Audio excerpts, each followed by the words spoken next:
All right. Whoa.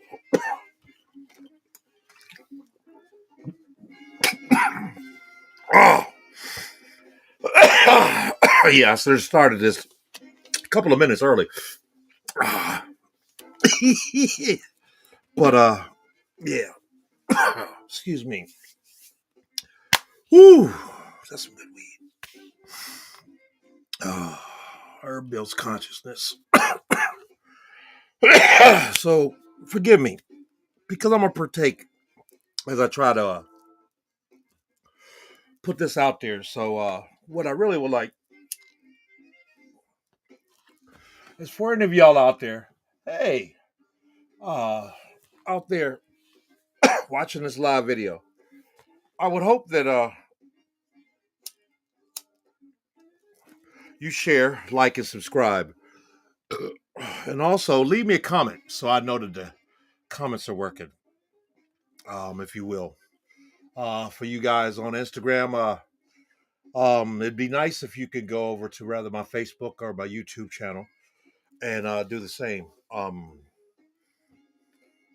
I didn't make any notes, so I'll be flying by the seat of my pants, and that's not pretty.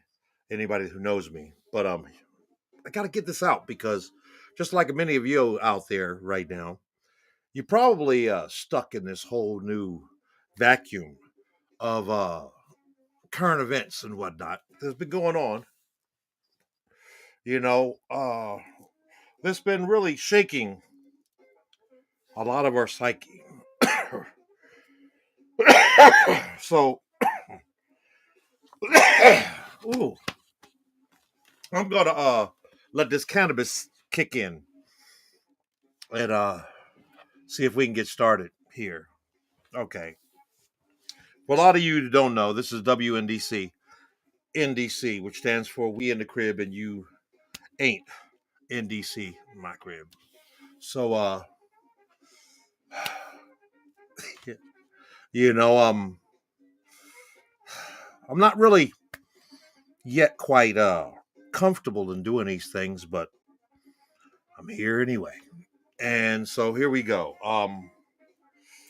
I've been doing a lot of soul searching and whatnot now that I'm at the back end of my life, about to hit 60, and and I can vividly recall a lot of the upbringing that I come from that is so uniquely rare, different, and insignificant to many of the newer people, the adults, the millennials, and whatnot. Having been a back end baby boomer, believe it or not, I'm still not cool with that. But I come up on a different culture and whatnot. But as a kid, I watched the people who live that thing, the elders, as some would call them, that uh, a lot of times we tend to act like we um, are in the same predicament that they are. I sit back and I remember as a Washingtonian, now a new Washingtonian, a stagehand and whatnot. I've been around the industry a long time in my life, and so I remember I worked for SEMA Distribution, and one of my mentor types and whatnot was a gentleman called uh, Bill Williams, and Bill Williams is actually the guy who was mentioned in the book Dreamgirls, having been with the Supremes and all of that. But he works for RCA, SEMA Distribution, Jive Records, Epic, A&M, that whole thing. So what stands out the most about this story is that why I bring these things up is because I was working for that record label and whatnot during the era that they signed the Fresh Prince, uh, Will Smith, and I remember watching him come up as a young, rapper and whatnot, and everything, and witnessed him eye to eye. Saw these people just like my first world tour as a stagehand was Bobby Brown. Don't be cruel for BBB baby, and um, you know, watching these young people grow into their celebrity. Now that they're elderly to some people that are out here now, and yet I remember being a very big fan of SNL, and remember when nobody knew who was going to be next after Eddie Murphy left, and here came Chris Rock. Oh my God! And um, then seeing all of that, and whew, remembering how uh, honored we were to see these images of black talent show up on our screens more often, representing more of the culture that we came from, and yet uh, we all found ourselves more, interested in their celebrity. And I remember doing the whole hip hop thing and whatnot, and the whole thing where I was even privy to see Will, Chris, and even Jada and Tupac and a whole rack of other folk coming up when they were in their youth, when they were little, like we were little. And I was pretty. And it was rare to even think about how any of those people would ever be allowed to grace the stage of the utmost high level of esteem in our celebrity. And yet, here we are today. Hey, here we are today, going back and forth on so many different directions on how we feel about what we witnessed at the Oscars. Not just the Oscars, but the first Oscars that had a black cast, crew of people who was running things in the history of. Now keep in mind, we are now experiencing in this new age we're going into with the, whole Aquarius and this, that, and the other, this thing where the people who live today cannot even phantom the conflict and the tension of the past and its existence in comparison to where we are today. And I mean that in the most educational manner possible. And yet, we still have to deal with the mere fact that now in my older life, I've grown to respect the phrase, the youth are wasted on the youth. I remember how so many of us in our youth would every now and then find some elderly person who would feel the need to try to pull them aside and try to share some instinct or morality or whatnot, kind of like the way Will Smith got the advice and whatnot from Denzel. Be careful. As soon as you are at your highest, the devil will come for you. And with the news of, him, gradually going into whatever damage control he feels he should do, he just basically withdrew from the academy. Okay, I quit. That still don't take away the mere fact that you just can't run right now, and there's no need to, because technically speaking, more of the only person who's really not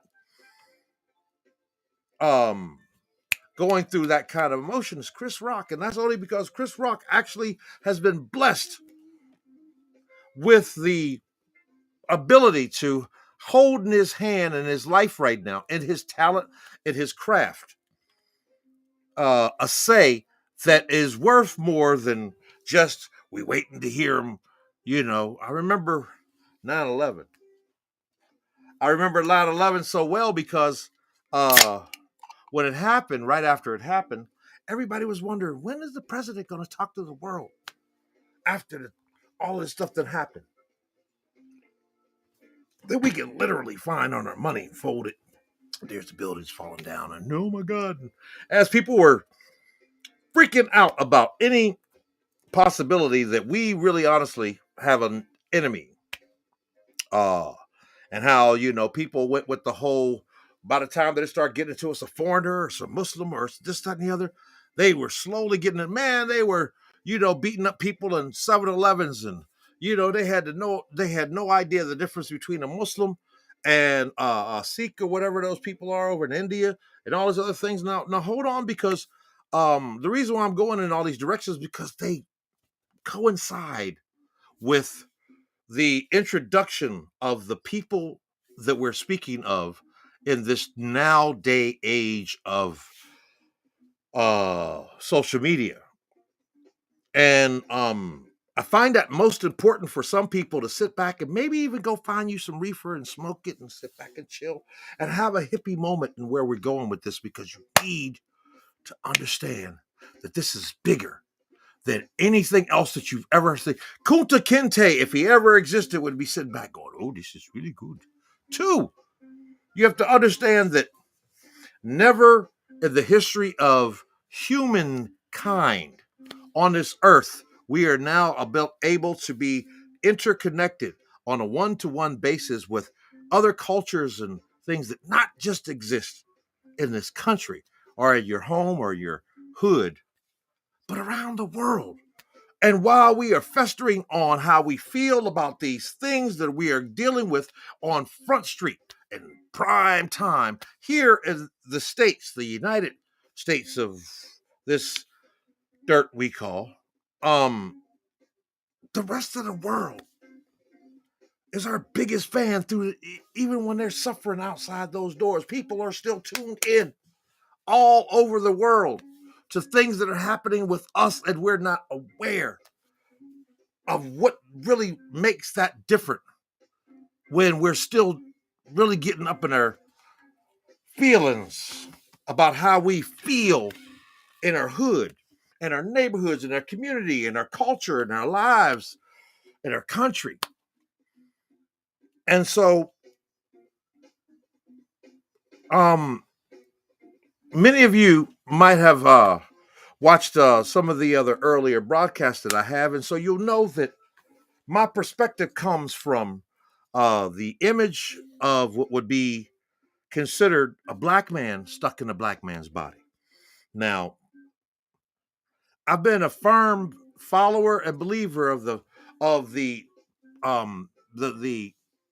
perspective of what pro-black really means to more than just Negroes. Work with me here, because all right, sidebar. All right, moved to this city, and I I was like, okay, I'm in the big leagues. Now I'm in the big leagues. And so I get a call, one of my first calls, and they're like, hey, go up to the John F. Kennedy uh, Theater and go. You got a gig, doing a quick gig for breaking out some stuff for the intermission in the lobby of the for the honors, the Kennedy Center honors. And the Kennedy Center has at least two very big award things that are like in the same vein of the Oscars, and that's the honors and the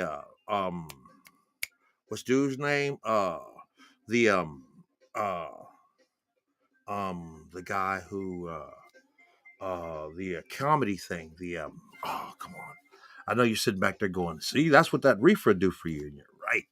The um dude that made Tom Sawyer, you got it, those awards.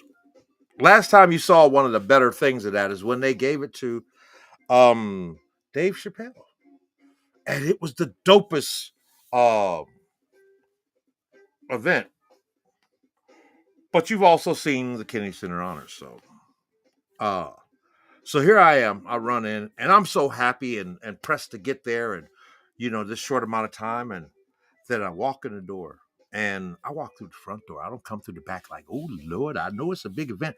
And by doing so, I got accustomed to. I'm walking by, and as I'm walking past senators and all these other people that you're seeing. Oh my God, it's that. Oh my God, it's that. Oh my God, I got that. The majority of it was like these white folks that in most cases, what I recall now is how less surprised or offended or scared many of these celebrity types were as my dark featured ass was walking through in a vengeance.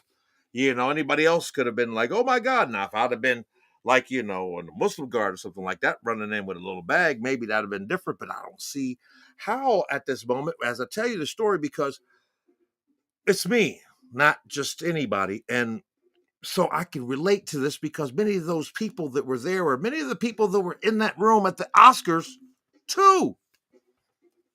And I understood the production that comes through all the other people that are in the food chain of these kind of events that are also sharing in the ambiance of realizing that we as a people are getting to the promised land. Matter of fact, while we are still in this shock and awe, we're unaware of the mere fact that we are the promised land in a sick, twisted kind of way.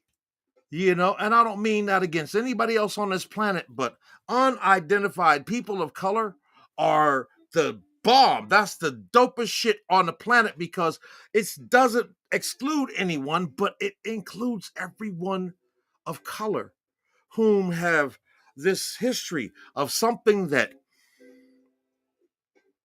only if you knew, you would know that with the turning of this new era also comes the relinquish of that curse that we believed that we were as people of color, with the last being first and the first being last, and this, that, and the other. And yet here are black and people of color and culturally unprivileged people are watching how our politics, our society, even our entertainment, all of that high end 1% muckety muck shit is going some other place, and we there with it. I mean, the Oscars this year had an all black production, not all black, but majority black production team. The people who make the calls, and I recall that because, see, I've done that in my life and my career earlier on when I used to live down south.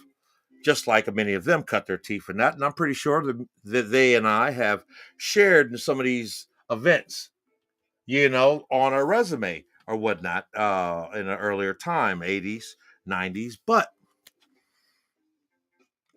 as I came up here, there was many people that found me to be very uniquely awkward in my comings up because, out of all of my intensely pimpish persona, the mere fact that I had uh, references of more than 20 years of experience in a high level of these events in the same manner of the Oscars to some degree. And yet I'm sitting there and I'm seeing this differently than where a lot of you guys are, because a lot of you guys only see what happened with Will and them and where Jada was and this, that, and you don't see the camera angles that were there. You don't see all the other people that are in there. You don't see the people who put the people in seats when the celebrities have to go to the bathroom, and they've got people who come in and sit in their chairs. Oh, this is a lot of other stuff that goes with all of that, you know? You know? Oh, yeah. Oh, I finally got somebody in here. Hey, thank you, man. Here, I got a Australia in the house. Now, so thanks for commenting. So you feeling where I'm coming with this? You feeling where I'm coming with this? This award stuff that we're talking about. It's not small things. It's not like there ain't being beef between people, but most of them have been white people, and y'all have no idea. One of the biggest proud moments as a pro-black person is the whole Hattie Matthews thing, but most people stop at just that. Oh, Lord, the first doggone black person to ever get an award at the Oscars was a maid. Yeah, and Gone with the Wind, a movie that was a theatrical experience that was just as deep as the book Uncle Tom's Cabin was when it became the world's first American best-selling and yet there's more people suffering from post-traumatic slave syndrome to see the the shout. And even that, we were always told, we were fed our own fears. Oh, Uncle Tom. Uncle Tom was never the bad guy. Sambo was the bad guy. And yet, even when the Orient said that they came from two different tribes, there was actively two different tribes. The Japanese and the ones down there in a little coast were more from the Sambo tribe, and the Chinese and all the other ones up there, they were more from the Negas tribe. And yet, I'm talking about two niggas that were, that showed their ass or ended up with their ass shown on primetime TV in one of the biggest white folks events we as older people have ever grown to be. And I come from this level of culture in our structure where having to recall the difference between, you know, uh, a debutante and the girl, that kind of like in the Will Smith played in the movie where, his first wife, he fell in love with her because he was lonely. And they said, we got a girl perfectly for you. And they brought her to him. And she was fly. She put it on him. And he was like, yeah, I'm digging you so much that I want to make you my wife. It's played by his wife, Jada. And just in the same manner, he was like, what a lot of people didn't really get in there is that culture that I'm explaining, where even the brothers at the time who hooked him up with that said, Brother Muhammad, we understand your emotion, but this is not the kind of woman that you marry. This is the kind of woman you can have for the rest of your life, but you don't. And yet it found its way to be somewhat awkward when compared to a lot of people's mentality on how they feel about, oh, poor little Will, and how damn Jada, is doing that. But then, no shade to them, but yo, there's an actual thing called Baltimore chicks. Mm-mm-mm. They ain't nothing to fuck with if you can't handle that a level of deep dark gangster that exists in that. Because while you can't comprehend that, you can recall the mere fact that HBO got paid off of two whole series of The Wire and The Block. Both of them shot right there in the same blocks that this child that really honestly just got offered maybe possibly a spot in the next G.I. Jane Part 2. And yet, the only thing that really is hurting with all these people involved is the mere fact that they done fucked up and pissed off some white folks. Now, they ain't getting no broker about this. And at some point in time, all of these people will reap some form of artistic offers to stay out and exist in a manner where, they're going to earn more money than we'll ever dream of making and doing something that we have no idea what it takes for them to actually get into that character and donate and devote that amount of time into entertaining us. Heavy as the crown. And yet, um, you know, uh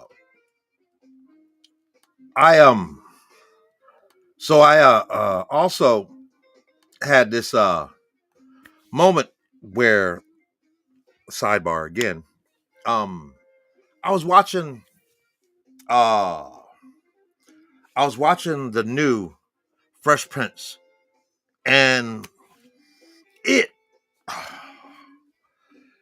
there are really to the writers of that series, because they took it to where we're at today in a manner where we've grown in the by the fourth or fifth series in there, the fourth or fifth episode, my bad, in there, we had lost the whole image of the Will Smith Fresh Prince of Bel Airs without even understanding the amount of time that we spent, thinking, well, this is a little story about how I walked up on a stage and did some shit, and Chris said, wow, my mom got scared. Next thing you know, I quit the doggone academy.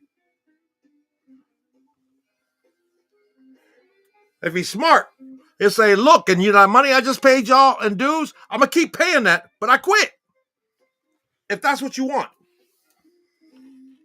But that ain't going to stop the mere fact that, damn.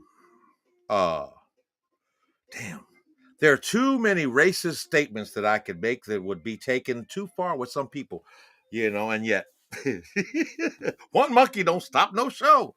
But wow, Chris was right. Best show ever. I'm telling you, there will be days that people will talk about the slap scene on the Oscars more than Fred Astaire or John Wayne, or any of the other, or Frank Sinatra, or Errol Flynn. The things, the drama of these people who were in those audiences and in those seating arrangements before we had that many black folks up in there by themselves. If there were just a few more elderly white A-list people sitting in and around them in that whole camera shot, they would have felt so privileged to stand up and act their ass out, because you don't do that in front of them. Madam so and so and this, that, and the other. You just don't. This is some dumb shit. Even if if this was the White House and the president and everybody sitting down there and they did that anyway, it wouldn't change the mere fact that we're black. And black is so beautiful that it's uncomfortable now, because this is the end of all things. And that means that while a lot of us want to enforce the prestige that we come from, the 5%, the 7%, the 9%, the blue bloods, the AMEs, the Shriners, the Masons, the talented 10 and the divine nines, the debutantes, the uppity ups and the classy people, and the boulets, and the Negroes, and the people of color, the active members of the NAACP that don't, and it forces me to bring up the mere fact that slap was put on somebody who literally had a joke that was so real that it sits in why are people so about this, because I recall Chris Rock saying, man, white folks hate niggas. He said, but guess what? Black folks hate niggas too. And it was so funny to everybody in the crowd, because there was a certain sense of, God damn, we can't have nothing good because them niggas fucking always fucking it up. Because we all know that. And see, the funny thing is, we just don't know that there's a name for the other colored people that do that, because it happens all over the earth enough for us to have that kind of identity. And yet the problem with Americans is most of them are so far higher up in the food chain that even if they are those caliber types of people, they would be too busy benefiting from the graces and experiences and whatnot. And that's the reason why a lot of people of color from other countries like Africa and stuff can't stand our black asses, because they really honestly believe that, look at you, it's all here for you, and you're lazy ass, don't do this, that, and the other. And they're right, but they're wrong. And yet Chris Rock has now got to sit back and find a way of artistically expounding on that same joke that he said before, and try to explain what that nigga moment was that we had on the stage in the Oscars, without basically allowing our white coworkers and everyone else to be able to enjoy that joke more than we do when he tells it, because that's what we're dealing with right now today, 2022. The blackest goddamn artistic doggone allowance in our industry basically, is set and something so simple as that when there were so many other great things that we still are not capable of celebrating because we're too caught up in what Chris Rock gonna say. Ooh, what someone else is gonna say. Everybody loves a train wreck. It's just too fucking entertaining. We really honestly are sick enough that sometimes we want to see exactly when somebody jumps off a building. Sometimes we kind of want to see the splat. We don't really want to see it. We don't really want to think, oh my God. It's kind of like how some people can look at a cartoon when a car runs over a puppy, but can't handle the thought of an actual puppy. No puppies were harmed in this commercial. And yet, we got two black men up on our stage, both of them, that are now basically at a state where the need for the conversation about the the mental struggles that black men face that are more unique than all the other people, including black women. Because while it becomes still a conflict with, don't you take that from us? We just got that, this, that, and the other. The problem here is that they still don't want to realize that, you know, we're not taking anything from them because, you know, us as black men are some mama's baby. And as I sat back and I watched Will Smith's mother being interviewed, into which she actually said back, and she really tried her hardest. And I'm looking at this old woman.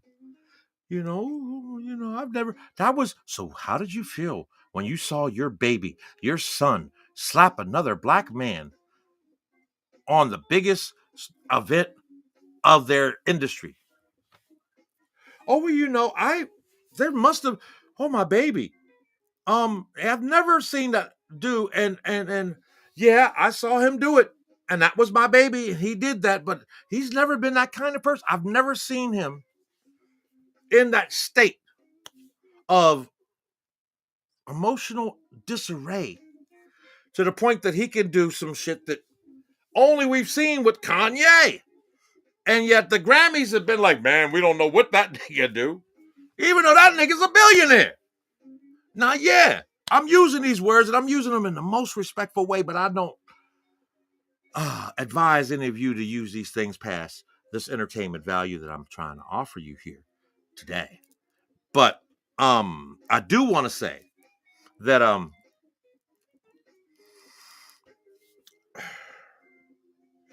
PTSD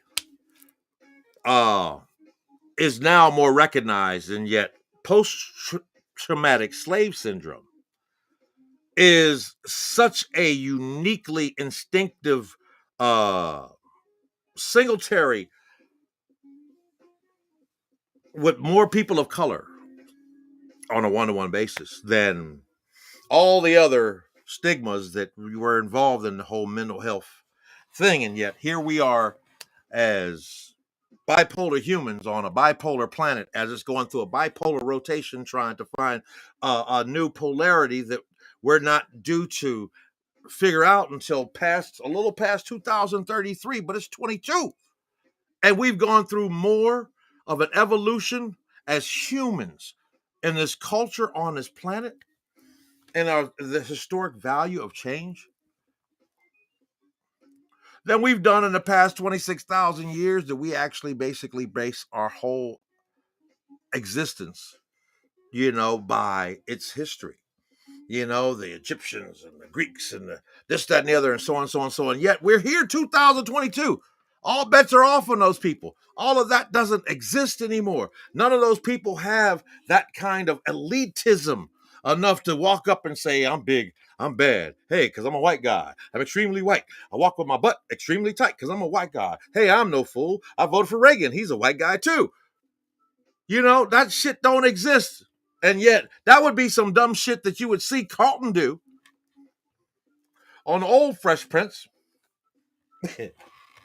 or even in his new jokey joke life of living uncomfortable about the mere fact that, yeah, he uniquely is one of those kind of unbrother type brothers. He's got a completely, now this is a story about how, he basically, I've got a child of my own that grew up like that. So I know that that exists where your child basically is so anti-ghetto, living in a white world where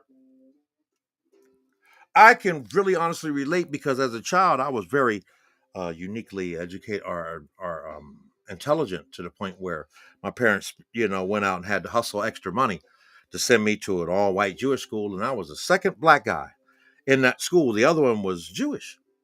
Had no idea what he was the only, kind of like Carlton. And then here my black ass came, and I was the first black person that they'd ever really honestly been that close to. And yet, we go to school and we had this whole thing. But when we left, they went back to the peace and the security of those of Bear-Larish things, and I went back to the hood. As member of the Black Dragon Fighters of my neighborhood. That was a little gang we had back in the day. Oh, we was some Bruce Lee karate flick kind of people, and we really did some shit. I mean, when we used to fight little other neighborhoods, they had that shit too. It was like warriors, that shit exists. And yet, I'm speaking from an analog, multicultural, colored kind of existence that doesn't really compute with what's going on with these people today. And yet what they've got today is so close to what we had back in that one little era of black exploitative existence when black was beautiful and and we had coffee and Cleopatra, Flip Wilson, sock it to you. My favorite thing is I'll see you. I'll be in the booth, in the back, in the dark, and the side, on the bench. And that was a funny thing. We ain't gonna get into, the cross-dressing of it all or how he basically put Richard Pryor on his doggone show, too. I mean, we're not understanding the depth of where we're at right now because we're still playing and skimming over just the little things and not understanding that this is the most important time for black people to honestly deal with some shit that they could basically be able to explain to other people in a manner where even the people involved can be allowed to be just as black as we are too, but be able to volley for what's been bothering me and you as people of color all our lives. As rich folk, we ain't got to make an official charity about this, but first we got to doggone admit that while that shit was funny, a small little piece of a whole lot of people didn't think it was as funny as it was. It was more shockingly funny than it was anything else, kind of like, History of the World Part 1 or 2 or something, Do you remember those? Damn, man. That dude was a genius. That movie we can't play anymore. The sheriff's a what? The sheriff's a ding, ding, ding. Got so doggone good at the doggone scene that there were people in the movie theater that were struggling not to say, nigga! The sheriff's a nigga! It was that funny. We're not understanding how, that we live in this world now where we got great big TVs and videos and phones, that are portions of what we see as our full spectrum of entertainment. But not so long ago, in order for you to get the richness of what that craft exists in creating, you had to go sit your ass in a theater or whatnot. And they used to pack them in, and they couldn't wait to be the next one in there. And it would get to a point where theaters were almost like nightclubs. And there were people that were, and that's what the Oscars was about. It wasn't just about the actors. It was about the dudes who made the music, though. Did this, the people who had the right crayon. There's probably, the best back scratcher. There's makeup. There's all these other things that were lost in our ability to understand how we are coming more ways than humans have been allowed to all over the planet. And our lazy American asses are too busy trying to stay in I'd just rather doggone foul for my disability, because I'm pretty fucked up over slavery kind of bullshit. And Juneteenth is the most unbelievably powerful things that happen, because Juneteenth was the final memo to the total uh the total emancipation of all enslaved people in this country, not just of black folks, all enslaved people. We were still finding enslaved people in the 70s, damn near the 80s, in that same area that some Washingtonians, who were the first people, this concept of emancipation existed. But unlike anywhere else in this country, or even on this planet, it has a participation of every other country in its own ownership of a process of what this district was to be, or is. And yet, we call it Chocolate City, but the reality is almost 60% of its chocolate is actually has a identity to an embassy, but there are no embassies for black folks, and a damn sure ain't one for niggas. And technically speaking, in order for me to have this conversation correctly, you would have to be able to see it or image it in the manner into which I just said, because the words trigger a bad thing, but it's not a bad thing for you to understand how there are black folks and then there's niggas. And we all have the ability to be either one at will, depending on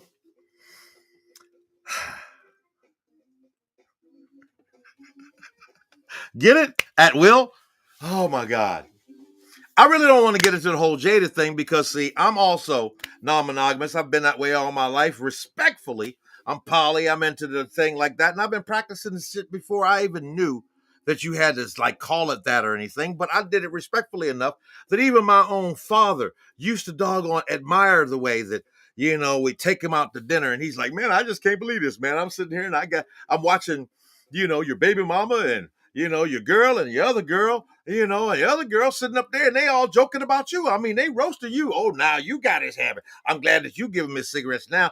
I used to be the person to do that shit. And I'd sit back around there every now and then and throw over there and say, yeah, but you got me started on this shit. No, you ain't gonna put that on me. And I'm like, I was in the Marine Corps before I messed with you. And he's sitting back there and he's going, man, you are my hero.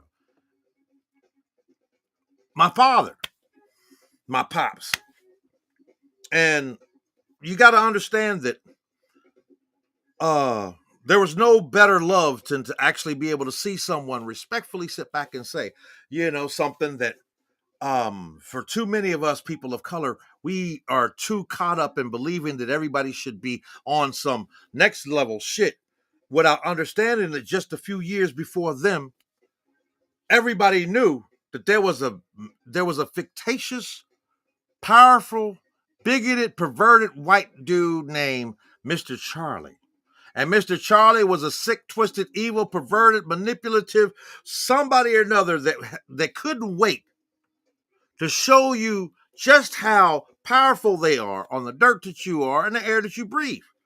And those are the eras of lynchings and yet those people left are watching these people sit back there and going, man, I can't believe this, man. Yo, I got to call my uncle. Hey, Uncle so-and-so, you'll never believe what I saw. What's that? I saw a black man stop a black man on TV. Really? Well, that sounds like one of them old pig meat movies we used to see back in the 50s. um, y'all ain't listening. And I think that's what I'm trying to portray or to leave here for a lot of y'all, because there's a lot of something that I hope that somebody out there, especially somebody out there of color, somebody out there that can really honestly understand the difference between soul and soul power.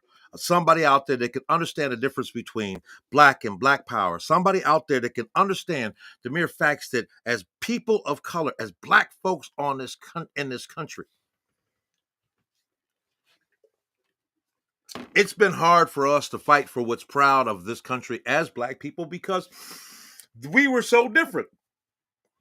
We really honestly didn't want to, just like the rest of the thing. Problem is, we're still too uneducated and too ill-equipped to be able to understand that for us, we wasn't raised that way. But the rest of the world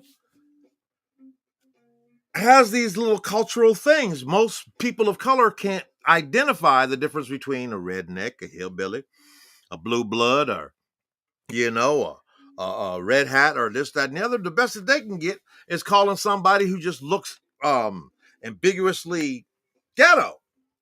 They're white niggas, and you don't really get it because don't you know that is true? It's for me, it's for you. The world is a ghetto, and it's not like there's some exclusions to this. It's just that some ghetto people are rich.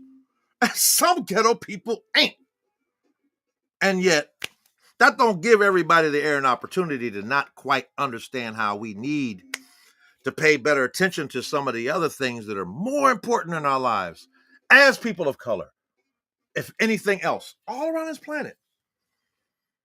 Just because we're spending too much time on this shit that's making us, manic depressiveness, for no damn reason. And that's bullshit.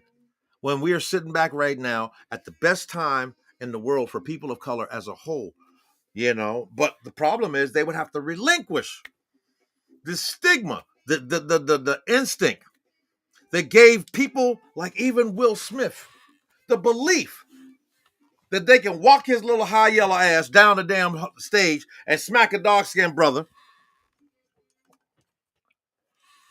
who tried all night to not call him a nigga.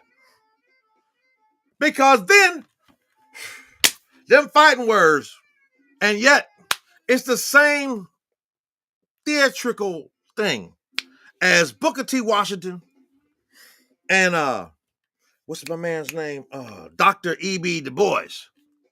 Back in the days when they was trying to do the Back to Africa movement. And them motherfuckers clown just like you just saw the clown right there on the stage. So it ain't like it's rare to have seen these things. It's just that these things didn't exist at the level that we were allowed to basically entertain ourselves with the existence of some shit that happened somewhere else past where we live in. And here we are now in 2022 on 5G. Damn near for free. And yet, we can't understand that we're also controlling this structure, these zeros and ones that we're utilizing right now.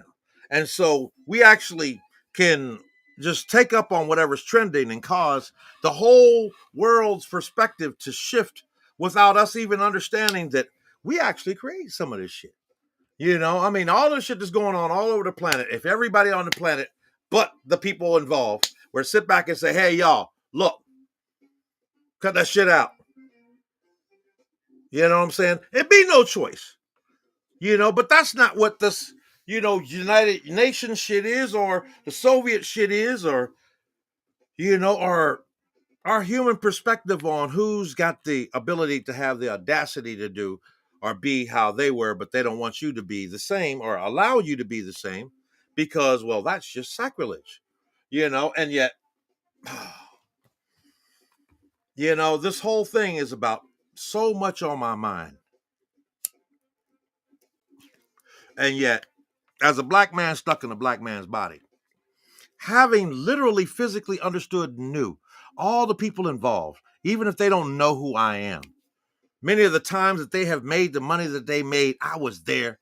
making sure that those people were getting that thing. And sometimes, and it's not like I ever had to ask for or this, that, and the other, but I got fingerprints and fucking check stubs on all the people that they talked about on that stage. Trust. Didn't mean much, but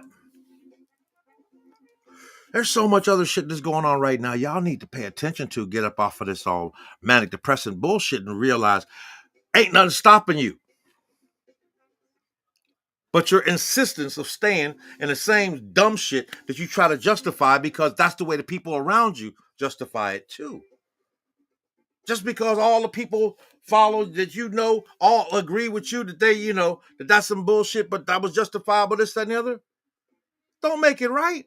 That just making more motherfuckers that really honestly are in need of some form of therapy too. Not because they're not allowed to feel that way, but because that way of feeling is the kind of shit that'll give a motherfucker like Will Smith the belief that he can just get up in the middle of some white folks' doggone party and walk up and just fuck it all up by pow. And he's going, wow. And then turn back around and say, okay, all right, I quit. You don't quit. Ain't no quitting in this shit. Shit. Your wife's your trophy. She look better than the motherfucking thing they gave you. G.I. Jane 2 ain't no bad shit. She could do G.I. Jane 3 too with that bullshit. Come out that motherfucker be Kamala. Y'all ain't ready for this shit though. Because y'all can't handle the mere fact that it don't mean that you have to be somebody else that you can't really. The messiest motherfuckers out there on this planet are the richest. Not because they just ain't got no home training, but because they be too busy trying to make millions of fucking dollars together with some other people that know damn well that, the worst thing about dealing with, black folks is that, they're really great at this. It's just that they haven't had money, fame, and responsibility so long in their life that when you give them a bunch of it,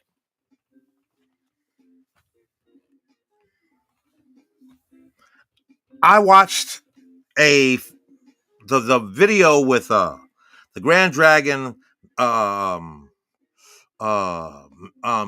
governor of North Carolina and Martin Luther King's first TV interview on this meeting of the minds bullshit that happened before this motherfucker even pulled off Selma.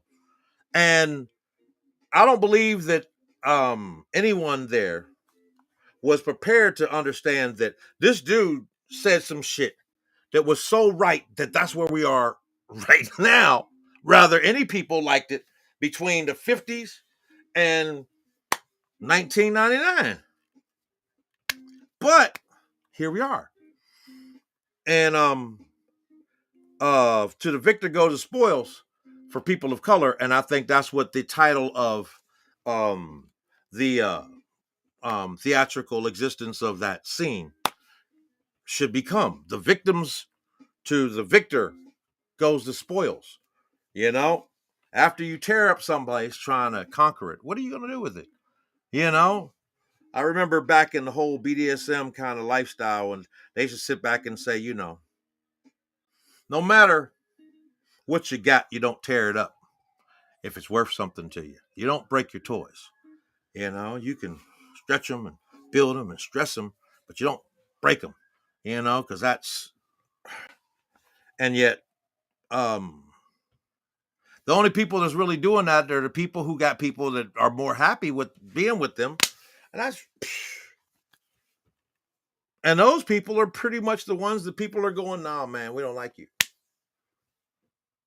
It's really something that we're trying to break away from. We can't break away from this moral Christianic kind of metallically kind of manipulative cultural thing that's almost stuck to our DNA. Not because it was malicious, but because it was genetic.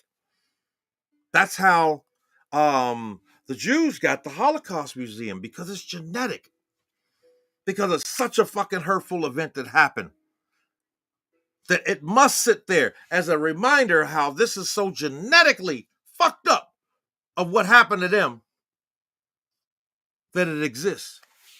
And yet post-traumatic slave syndrome doesn't exclude them at all. And yet there is no embassy for black folks. And a damn sure ain't no lodge for niggas. And yet we've talking about an event that was a nigga moment. And I'm not saying these things with the ER. I'm just saying these things as the way they are today, and how, you know, as I'm trying to get through the rest of the shit that I got to do in life right now, me paying attention to social media, many of you out there, is giving me a whole hell of a lot more of this awkward PTSD. Not because it's like a sad thing, but because I can only watch and try to, but it's not just youth is wasted in the youth. It's that um you know ignorance is a certain humility that only is fueled by the desire of being more wise and aware. And yet the audacity of being even accused of anything less than that is only met with someone who's got a fear even lower than that. And that's what insecurity looks like in the world of reality. And many of us live down in that area because the Lord knows our heart. And that's been okay for all of that time. But we in a whole new world right now. Ain't shit stopping nobody from getting out there and getting ahead of somebody else that basically used to be able to prevent you from getting ahead of them just because you were from the other side of town. You didn't belong to that church over there. Your pappy and them wasn't in that group over there. This is an American thing that also existed in that kind of things. And it made it even worse because, see, for people of color, we think that we were all subjugated to that bullshit. Even though we admit that one of the first presidents in the Confederacy thing, and that several of the congressmen and stuff like that in our history of Americans and government, they were people of color and this, that, and the other. But what happened to them? What happened to them is the same beef that you saw, if you followed our history, between Booker T. Washington and W.E.B. Du Bois. What makes it so awkward for me is that when I walk down the street, I go down rather 9th or 11th Street, and I make that left and I go down there and I see this little pack on it, right there next to this Chinese carryout that has a little place up on top. And it says right here, this is the loft where W.E.B. Du Bois used to live back in the era when he was working with Marcus Garvey and all those people on the Back to Africa program, in a place that they made Obama and them, you know. And Marcus fucked it up, and yet the biggest thing that was going on at that time was the mere fact that the Booker T. Washington was this big, talented, tan, divine nine, dark skinned, Clarence Thomas kind of motherfucker. And they went at it in correspondence, and I recall having been privy to that, like people have been privy to Wendy, because there wasn't no Wendy back in the day. And we really honestly are stuck on that level of that. And yet this level of something is what we need in order to be legitimate citizens of this country enough that we don't allow anyone the ability of fucking up what this country needs and its productivity, if it's Kanye or not. We got to have a better way of being able to betterly support the mere fact that mental health and dysfunction exist, and how we are capable of dealing with the mere fact that there's more than just our kind existed in the big picture. So far, the government's only been able to trust the people who are in the interracial kind of thing. As long as y'all make some mixed babies, we think it might be all right. Can't handle this other thing because, well, hell, we still can't handle the mere fact that there's still people from the islands that believe that they'd rather let you marry a nigga before they let you marry a Jamaican or, Nigerian or a Guinean or, a Brazilian or, do you understand what I'm saying? This is just a Haitian, or Dominican. Come on, man. You sit back around, and I'll never forget that shit. I went to the Dominican Republic 2 times in my life. I went in the early 80s and I went in the early 90s. And that shit was so that by the time that you can think about where it's at right now, oh my God. Kind of like where we're at in this world. We're sitting on top of a whole lot of change that's existing. So many walls that don't even exist. And half of the problem is we've been also conditioned to believe that we are not capable of being able to handle breaking off from whatever we believe we are part of and understanding that we are more than free willing enough to coexist with other folks in a partnership enough to make this shit better than just for they block or something else too. For the good of all of what's been going around here. And yet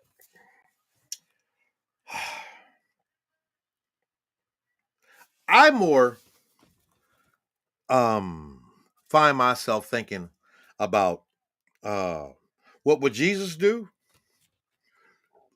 in a manner of sitting back and going, this could be the story of Jesus and Judas, with a comedic twist, 2022 and beyond, you know, uh, and then sit back and go, that looks almost like a W.B. Du Bois and, Booker T. Washington. If you go back and you look in your old Black history books and you put those pictures together, then you make that fight happen. That would be dope. Anywho,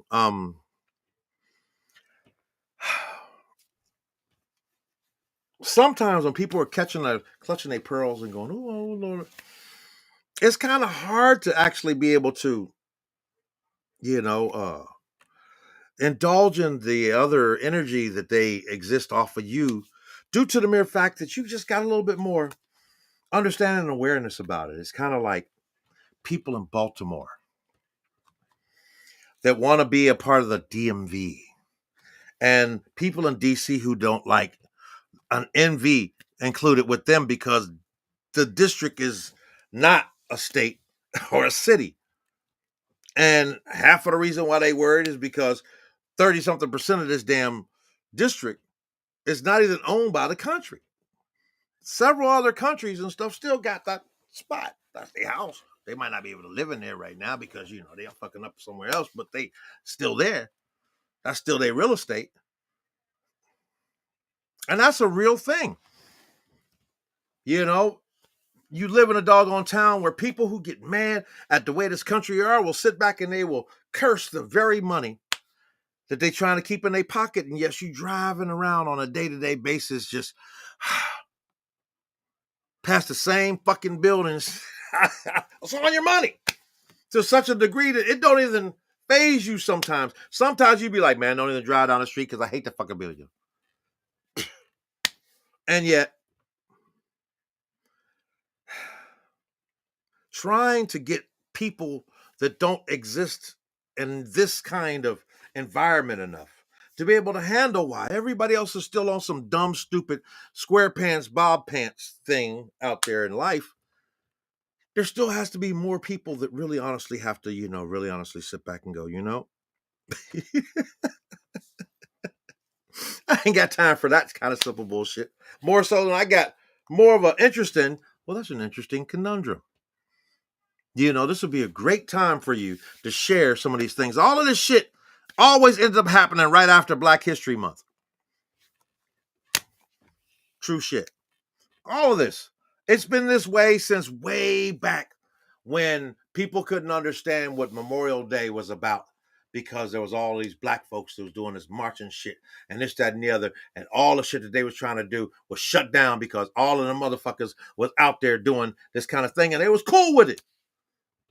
The emancipation of the first types of people on this dirt called the United States were the emancipations of all Washingtonians. Before people even knew this place existed, it was so important that it exists in a state that it needed to be in, that if you lived within the city limits of this district,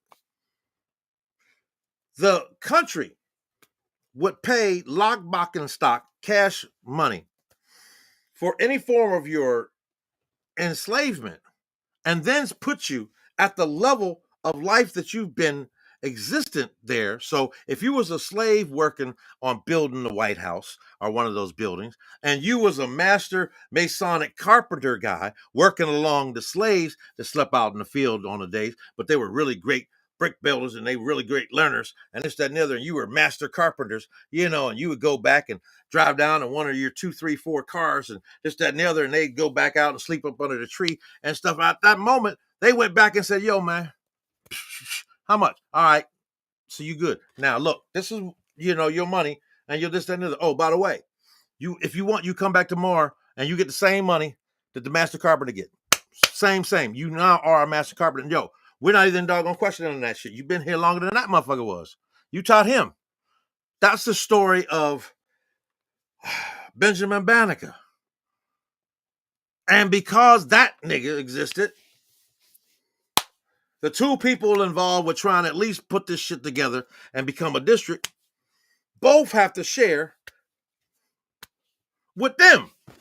And yet, all of the other upstanding things that everybody else believes in the club that he was in weren't really cool with him around here because they was on some for real shit.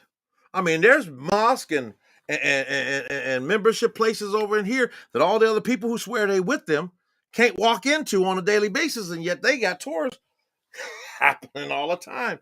So apparently it's something that we're missing in the masses who think that just because you are kind of related to this, because they needed to identify if you was really like an ignorant motherfucker or just kind of ignorant as they traveled through this whole territory. But when you went to France, you went to Italy, you went to Africa, you went to somewhere else, it wasn't people of color, it was a culture of it. But they look for the same things that we exist in now, an emancipation of all Washingtonians is what made things so damn. This is some doable shit that even the Meludgeon president of the LGBTQ presidents said, okay, well, shit, let's just emancipate them all. And even though that was the done deal of that, by the time they found out that Texas and the motherfuckers down there was on some bullshit, all these black folk, Washingtonians, said, hey, you know what we should do? We should go down there, straighten this shit out. And that's what they did. They got up there, found some fucking uniforms and the whole nine, and they marched all the way from D.C. to Texas Capitol. And they stood up on the things.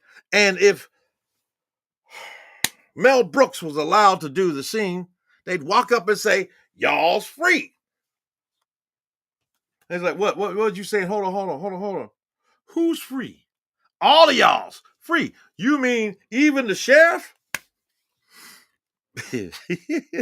And it's the first, and Dick Gregory said it best when he said the problem wasn't the fact that they had emancipated everybody, but they didn't tell everybody shit. And so you got these totally ignorant, immature people who, I ain't got nothing to do. What am I supposed to do? Even, they say that little fable that they say Harriet Tubman didn't say, but she could have had, when she said, I could have freed more of them if I could only convince them that they was free. And you sit back and then go, man, that's some cold shit to say, hey, man, got to run. Where you going to run? I ain't running nowhere. You go ahead and do whatever you going to tell. Hey, come on, man. That's on you. And you got to sit back and realize, hello, that's the kind of existence that we have with the people we have around us. And, that don't make us united. That just makes us spoiled. Because in some cultures outside of this place, they really honestly wish that they could have the freedom to be able to be as free to choose as we do. And yet they call us lazy because we don't. And we're still not. And in case you forgot, all of this shit's about how this freaky East Coast, couple, swingers, whatever they want to be, blah, blah, blah, blah, blah. Okay, fine. This other dude who's been like, this upstanding comedic fucking, moderator of an event of such an esteem that he's back for his something odd season. And this time, he's not going to get slapped. Becomes the next portion of his existence, and that's okay. Not saying he's got to be Milton Berle at this point, but everybody's freaked out now. It's starting to get to a point where they might stop having comedy shows just because you might open your mouth and get charged with a hate crime. And I mean, not even realize, hold on. What do you mean? What? Hold on. I went to a concert. He said some shit. I was okay. I was a little drunk, but I wasn't that drunk. I mean, but come on, man. It's just America, and I did pay my money, and I know I didn't mean it like you heard it, but it come out that way because it was the alcohol. Like, I'm sorry. It's a hate crime. What does that entail?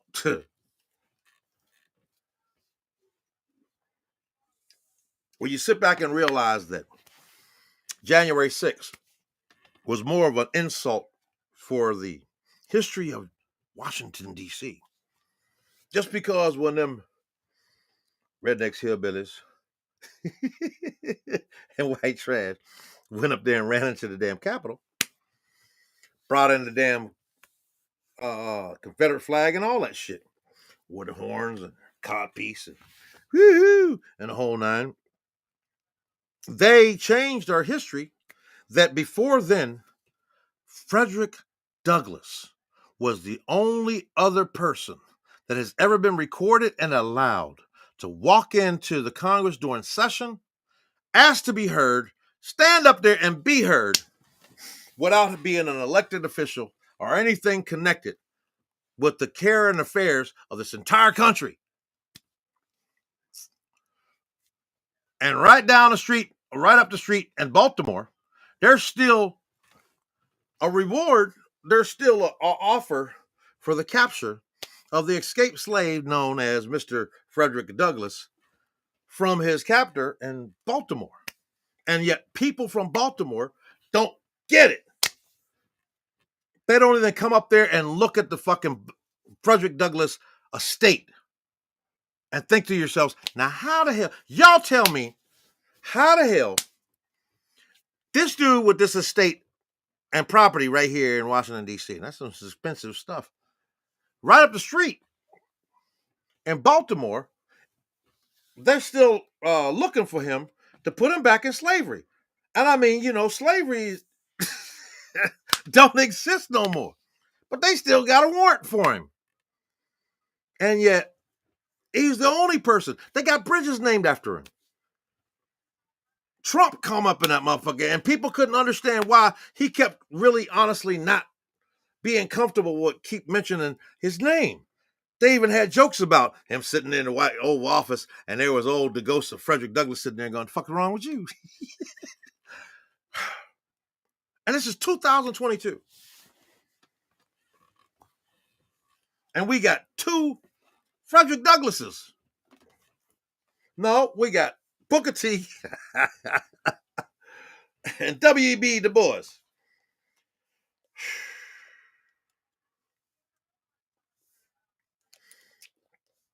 And I'm a black man stuck in a black man's body watching all of this. I sit back and I try to realize how deep our history and where we've come from, because I've seen it with my own eyes. As one of them kids that's too nosy for his own good, back when they was doing what some of them believed to be no good. And yet, 1963 was not an end, but a beginning. And we're in this state now where people can't even understand analog and digital. They can't understand energy. They can't understand transference and belief and faith and and all these other things. They can't believe all of those things. They can't. Hey, how you doing? I got a phone call while I came. They just broke up my Instagram. That's okay. How you doing? You just getting off? Yeah, I'm actually on the phone. I'm actually making a have you seen my my Facebook or my YouTube channel? Because I'm making a live right now. I'm making a live. I shit you not. So you on live. I could connect you here, but nah, that would be wrong. That would be totally wrong. That's one of my Jada friends. Baltimore for real, for real. So I know a little bit more about this shit than you know. All right, yeah, I'm still, I got you in my ear, but I'm still online. And so what I'm saying here, oh, that had to be a DC cigarette. All right, I give up. Huh? I don't know what you got to do it. I'm still on here though. So yeah,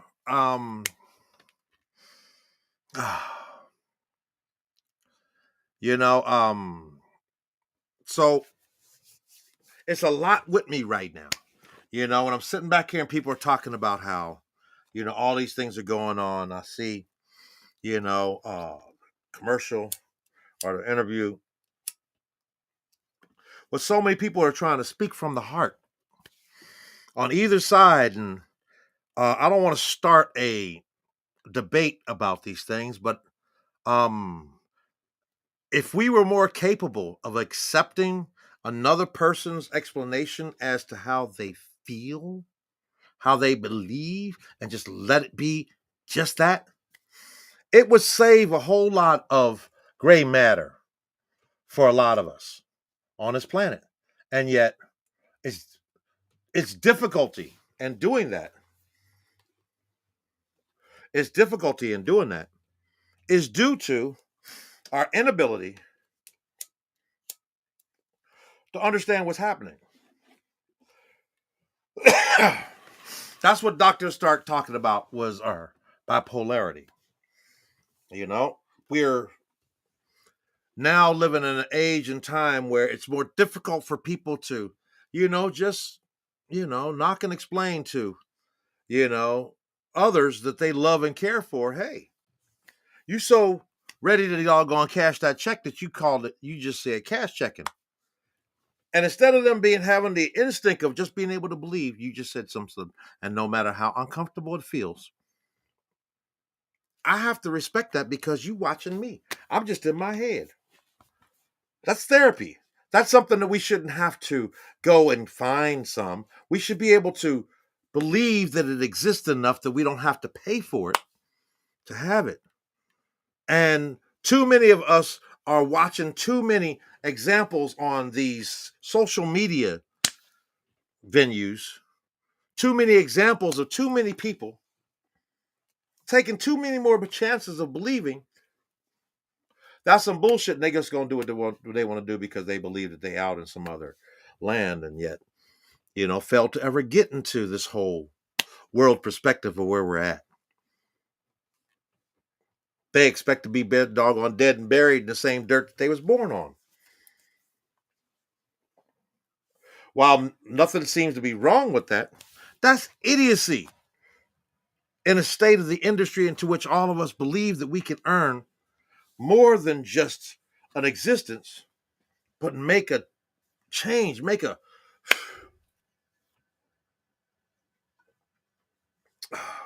All right, I'm done, man. I think I've gone as far as I could possibly go in this. So if you found anything in this to be entertaining, enlightening, or not, my Cash App is in the description, and nothing says thank you like cash, and I sure appreciate you, but I'm not begging. I'm just saying, you good?